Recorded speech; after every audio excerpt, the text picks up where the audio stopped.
சங்கீதம் 42ஆம் அதிகாரம். மானானது நீரோடைகளை வாஞ்சித்துக் கதறுவது போல, தேவனே, என் ஆத்துமா உம்மை வாஞ்சி இத்துக் கதறுகிறது. என் ஆத்துமா தேவன் மேல், ஜீவனுள்ள தேவன் மேலேயே தாகமாயிருக்கிறது. நான் எப்பொழுது தேவனுடைய சந்நிதியில் வந்து நிற்பேன்?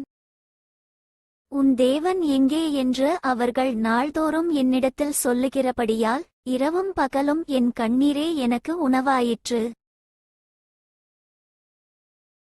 முன்னே நான் பண்டிகையை ஆசரிக்கிற ஜனங்களோடே கூட நடந்து, கூட்டத்தின் களிப்பும் துதியுமான சத்தத்தோடே தேவாலயத்திற்கு போய் வருவேனே. இவைகளை நான் நினைக்கும்போது என் உள்ளம் எனக்குள்ளே உருகுகிறது. என் ஆத்துமாவே, நீ ஏன் கலங்குகிறாய்? ஏன் எனக்குள் தியங்குகிறாய்? தேவனை நோக்கி காத்திரு. அவர் சமூகத்து இரட்சிப்பு நிமித்தம் நான் இன்னும் அவரை துதிப்பேன்.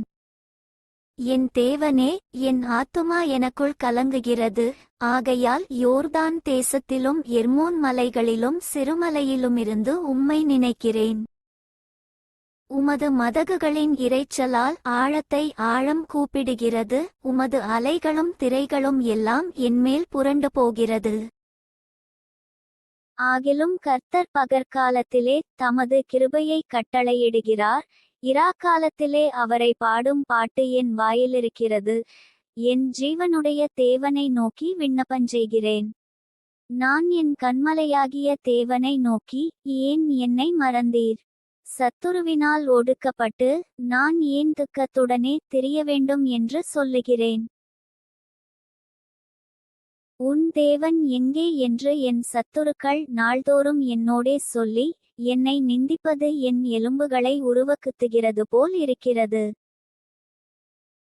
என் ஆத்துமாவே, நீ ஏன் கலங்குகிறாய்?